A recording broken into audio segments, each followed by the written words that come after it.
जय हिंद, जय भारत। मैं रेबल श्रद्धानंद। निर्मला जी, आज का जो विषय है वो आपके ऊपर है। आप हमारी वित्त मंत्री हैं, फाइनेंस मिनिस्टर हैं, और मैं आपका टीवी के एक प्राइवेट चैनल में दिए गए इंटरव्यू के ऊपर देख रहा था और उसके ऊपर अपनी कुछ प्रतिक्रिया रखना चाहता हूं। मुझे बहुत दुख हुआ आपके कमेंट सुन के मैम। मुझे नहीं पता आप ये आंकड़े कहां से लाती हैं। आपने उस इंटरव्यू में ये कहा मैम कि लोअर मिडिल क्लास जो होती है भारत में, उसकी न्यूनतम इनकम जो है यानी मिनिमम इनकम है वो 6 लाख से शुरू होती है और मैक्सिमम इनकम 18 लाख तक जाती है। मैम, मुझे बहुत दुख हो रहा है कि पता नहीं आपने इकोनॉमिक्स की पढ़ाई कैसे करी होगी।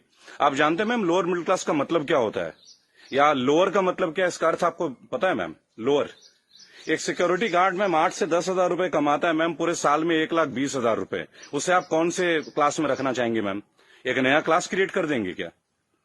6 लाख रुपए मैम, जानते हैं 6 लाख रुपए क्या होता है मैम? 6 लाख में अगर लोअर मिडिल क्लास फैमिली को मिलने लगे ना मैम, वो उसमें से 4 लाख रुपए साल के सेव कर लेंगे।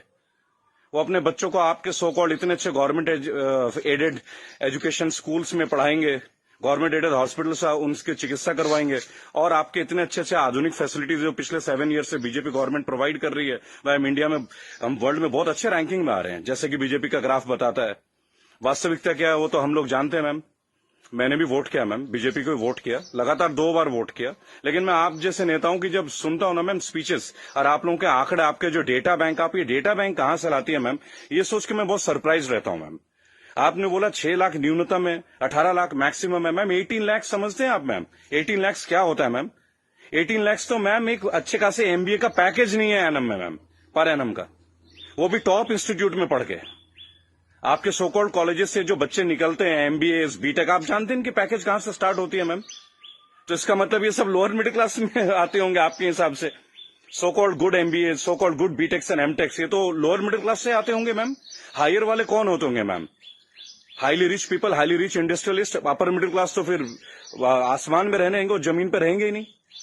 अपने आंकड़े ठीक कीजिए मैम, देश एक मुश्किल दौर से गुजर रहा है। आप किस तरह की स्टेटमेंट दे रहे हैं? आपने उस दिन बोला मैं मुद्रा लोन में हमने इतने इतने लोगों को दिया, हमने उद्योग वालों को दिया, हमने बुनकरों को दिया। मैम, आपने किसको क्या दिया? पेपरों में दिया है क्या मैम? आपको मैं चैलेंज करता हूं Nirmala Sitharaman ji, I am officially challenging you ma'am. 100 youth लेके मैं आपके पास आने को तैयार हूं, जो ग्रेजुएट्स हैं, पोस्ट ग्रेजुएट्स। आप मुझे ये बताएं कौन से ब्रांच से आप उनको ये लोन देंगे मैम। मैं आपके पास ले आता हूं मैम, और मैं नतमस्तक हो जाऊंगा, क्योंकि जब आप 100 को देंगे, अगला 1 लाख यूथ मेरे साथ तैयार होगा मैम। केवल टीवी में आके ऐसे इंटरव्यूज मत दीजिए मैम। आप लोग अपने घरों में बैठ के थाली पीट रही हैं और आके अपने ये वक्तव्य सुना रहे हैं। अरे आप लोगों को अंदर आइए मैम, लोगों के बीच आइए। आपको तो अभी तक लोअर मिडिल क्लास फैमिली के डेफिनेशन नहीं मालूम है। और मैम, एक सवाल है मेरा आपसे और मोदी गवर्नेंस से। आप मुझे ये बताएं मैम कि राजनीति एक सेवा है या नौकरी है? मेरे स्पीचेस बेसिकली मैम कभी होते नहीं है, मैं लिख के कभी नहीं लाता मैम। जो मेरी खुद की फीलिंग्स है, मैंने अपने नाम में रेबल शब्द इसलिए, क्योंकि जो गलत है मैं तो बोलूंगा ma'am. I have the right to express my views. आप मुझे ये बताएं मैम, पॉलिटिक्स, राजनीति, ये सेवा है मैम या नौकरी है? अगर सेवा है तो मैम आप लोग तनख्वाह मत लीजिए मैम, और पेंशन मत लीजिए। इतनी हाई सैलरी है आप लोगों की, इतनी फैसिलिटीज है मैम, टेलीफोन कॉल्स की फैसिलिटी, एसी की फैसिलिटी, बिजली की फैसिलिटी, ड्राइवर की फैसिलिटी, हाई क्लास ट्रेन की फैसिलिटी, फ्लाइट्स की फैसिलिटी, पेट्रोल की फैसिलिटी। मत लीजिए मैम। आप आइए, लोअर मिडिल क्लास फैमिली की तरह लाइफ को स्पेंड कीजिए, अगर आप सेवा करना चाहती है मैम। और अगर ये नौकरी है मैम, पॉलिटिक्स, अगर राजनीति आप लोगों के लिए नौकरी है मैम, तो इसका कोई एजुकेशनल मापदंड होगा ना मैम, कोई एजुकेशन क्राइटेरिया तो होगा। मोदी जी, मैं आपसे क्वेश्चन पूछना चाहता हूं कि ऐसा कौन सा डिग्री ले लिया मैं निर्मला सीतारमण जी ने, जो आप एक पहले इनको आप डिफेंस मिनिस्टर बनाते हैं, चंद महीनों के बाद आप इन्हें मिनिस्ट्री ऑफ फाइनेंस दे देते हैं। अरे डिफेंस तो हमारी शक्ति परीक्षण की बात है। It is about our valour, it is about our strength, it is how much mentally fit we are, how much physically tough we are. How can you give a position, both the position to a same person? Are they eligible for the same post, ma'am? Sir, क्या ये दोनों same post के लिए eligible होते हैं क्या? मुझे लगा था कि आपने कहा था अच्छे दिन आएंगे तो ठीक है, आप क्राइटेरिया को बदलेंगे। सर, आपने तो क्राइटेरिया ही नहीं बदला। आपने तो दूसरे दलों के नेताओं को अपने पार्टी में लेके आ गए, उनको भगवा रंग दे दिया, उनको नेताएं बना दी। मैं दिल्ली में जनवरी मंथ में इंटरव्यू देख रहा था अनुराग ठाकुर का, फरवरी में, देश के गद्दारों को गोली मारो। बड़ी अजीब बात है, हाईली एजुकेटेड है, क्रिकेटर हैं वो, शायद बीसीसीआई के हैं, और तो और अमित शाह के पुत्र जो वो सेक्रेटरी बन जाते हैं। लोगों के ऊपर आप लोगों को बड़ा अच्छा लगता है। आपकी आईटी टीम के ज्यादातर लोग राहुल गांधी को पप्पू पप्पू कप्पू करके बुलाते हैं। देखिए, मैंने एक बात सीखा है, अगर आपको हंसना है ना तो सबके साथ हंसे। If you want to laugh, laugh with others, don't try to laugh at others. It doesn't show your good politics, it shows a political vendetta. अभी प्रियंका गांधी जी ने बसों का इंतजाम किया तो बहुत सारा हवा मच गया कि भाई ये गाड़ियां टेम्पो हैं, वो है, फलाना है, ढहका है। अरे सर, आप 2000 बसें लगा दीजिए ना। चलो उन्होंने ऑटो दे दिए, टेम्पो दे दिए, पर उनको कुछ फीलिंग तो रहा, वो दे तो रहे हैं। आप लगा दीजिए 2000 के बदले 4000 बसें।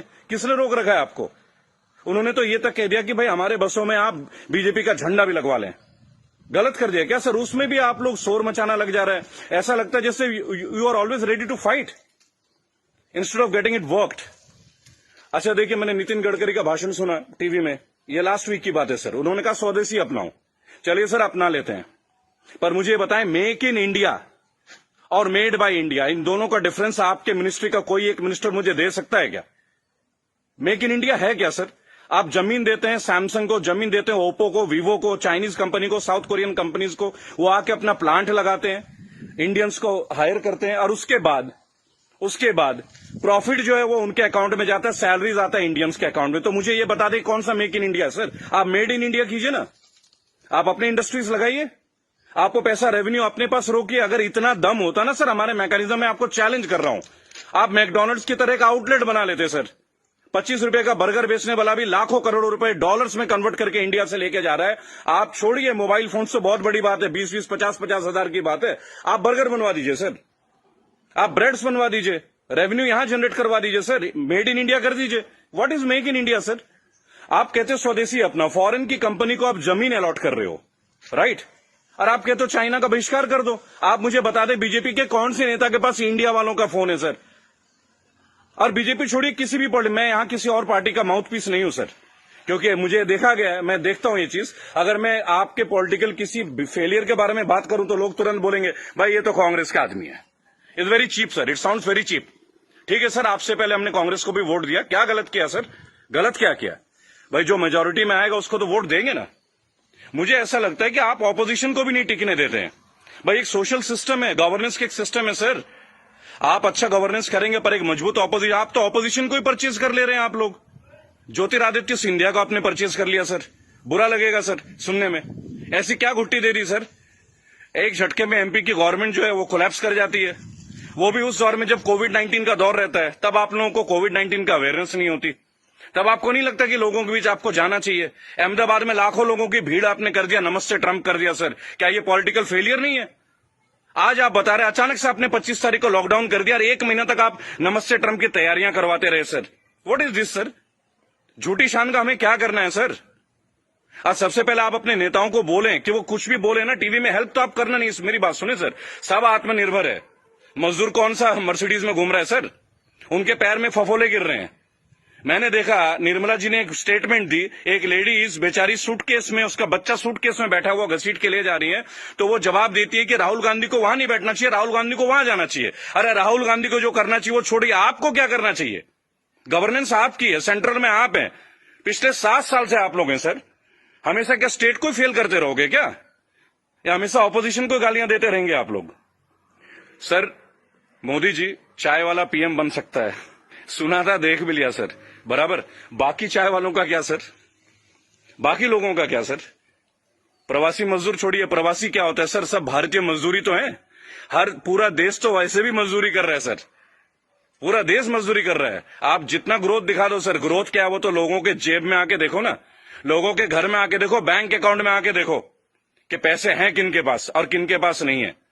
मैं एक रिक्वेस्ट करूंगा सर आपको, आप अपने मिनिस्टर्स को काइंडली एक इंस्ट्रक्शन दें कि वो कुछ भी वक्तव्य दे। बहुत बुरा दौर है सर, इस बुरे दौर में कम से कम स्टेटमेंट्स अच्छे दें। कुछ अच्छा कर ना सके तो अच्छा बोल ही लें, लोग तो अपना कर ही लेंगे ना सर। सड़क में बच्चा मर जा रहा है, माँ बाप उसे कैरी कर रहे हैं, इससे ज्यादा दुखद स्थिति क्या हो सकती है सर? ये कोई पॉलिटिकल बात थोड़ी है। लेकिन मेरा एक सवाल हमेशा आपके साथ रहेगा सर, कि आप एक बात का जवाब जरूर दें। और जो भी लोग इस वीडियो को देख रहे हैं, अगर आपका संपर्क किसी भी पार्टी से है, कांग्रेस से है, समाजवादी पार्टी से है, तृणमूल कांग्रेस के लोगों से, कृपया मेरा वीडियो उन तक पहुंचाएं और उनको बोलें कि ऑपोजिशन इसलिए कमजोर है, केवल एक कारण है, क्योंकि इन पॉलिटिकल ग्रुप्स के जितने भी लोग होते हैं ना सर, जो सो कॉल्ड प्रदेश प्रवक्ता होते हैं, शायद वो बेहद कमजोर हैं। सांबित पात्रा से कैसा बहस कर रहा है मुझे खड़ा कीजिए सर, मैं बताता हूं सांबित पात्रा से क्या बात करनी है, डेटा के साथ। स्मृति ईरानी के साथ बात करना है, मैं करूंगा सर। मैं उनसे पूछूंगा उनका क्या एजुकेशन क्वालिफिकेशन था जो उन्हें शिक्षा मंत्री बना दिया गया था। आप सीबीएसई का हैंड, मेरे पास बहुत मुद्दे हैं सर, देश के करंट मुद्दे हैं। और सर चिंता मत कीजिएगा, मुझे आपसे कुछ हेल्प नहीं चाहिए सर, प्लीज। फाइनेंशियली मुझे आपसे कोई हेल्प नहीं चाहिए, आपकी पार्टी से तो कम से कम कुछ भी नहीं चाहिए। मेरे दोस्तों, अगर आप ये वीडियो देखते हैं प्लीज शेयर कीजिए। मैं चाहता हूं कि एक बार मंच पे आने का मौका मिले सर। और अर्नब गोस्वामी जी, आप जो जिनको बुलाते हैं दूसरे ग्रुप के लोगों को बोलते it is my show, it is my show, god damn it, if it is your show why are you calling other people man? Don't call them. अगर आपको लोगों को बुलाना है, बात करना है तो मिलें, बात करें, उनकी सुने। केवल चिल्लाने से आप अच्छा एंकर नहीं बन जाते sir. I am very sorry to say that is the worst type of journalism I have ever seen. I am very unhappy sir.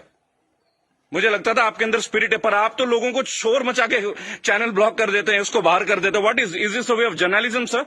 कि मेरे इस सवाल का जवाब दीजिए। मेरे इस क्या फिल्मी शूटिंग करते हैं क्या सर आप? चलिए सर, मुझे बुलाइए अर्नब जी एक बार अपने चैनल पे, बुलाइए मुझे। 5 स्टैटिस्टिक्स पे बात करूंगा, ग्राफ के साथ बात करूंगा, डेटा के साथ बात करूंगा आपके साथ। उसके बाद अगर आपकी बोलती ना बंद कर दी ना सर, तो मेरा नाम बागी श्रद्धानंद नहीं। मैं बीजेपी के अगेंस्ट नहीं सर, मैं बीजेपी गवर्नेंस के अगेंस्ट हूं। मुझे नहीं लगता भगवा पहनने से ही मैं हिंदुत्व का पहचान करा जाएगा। मेरे अंदर बहुत हिंदुत्व है। कमाल की बात देखिए, मेरी आखिरी लाइन है, गौर से सुनिएगा सर। श्रद्धानंद पति मेरा नाम है, जाति से मैं ब्राह्मण हूं, पढ़ा हूं क्रिश्चियन स्कूल से, Saint Mary's English high school. और गर्व से कहता हूं सर, फादर हुआ करते हैं वहां पे, फादर गॉलबर्ट फर्टैडो, अब नहीं रहे सर, हमारे फॉर्मर प्रिंसिपल। क्या कमाल की शिक्षा दी है सर। इतने आईआईटीएन से निकलते हैं सर, कभी आप लोगों की जरूरत नहीं पड़ी सर। मुझे ताज्जुब लगता है, अंगूठा छाप के नीचे एमटेक वाला बंदा काम कर रहा है और हम उनको सुन रहे हैं। What the hell is going on sir? कहां है आपके अच्छे दिन? बुलाइए ना सर एक बार चैनल में। आपके जितने भी प्रवक्ता है ना सर, जितने भी प्रवक्ता है, अगर 10 मिनट का टाइम दे देना सर, उनकी बोलती बंद कर दूंगा। जय हिंद, जय भारत। मैं जानता हूं बहुत सारे लोग मेरे बातों से शायद नाराज हो, पर नाराज होना आपका काम है सर, मेरा नहीं। सही मुद्दे पे तो मैं बात करूंगा, जो नाजायज बात लगती है उसका तो मैं करूंगा सर। रेबल हूं तो रेबल की तरह पेश आऊंगा। जय हिंद, जय भारत। अगला मुद्दा 2 या 3 दिन के अंदर स्टैट्स के साथ आऊंगा सर। और मेरे दोस्तों, मैं दोबारा एक रिक्वेस्ट करता हूं, काइंडली अगर आप लोगों के पास कोई कॉन्टैक्ट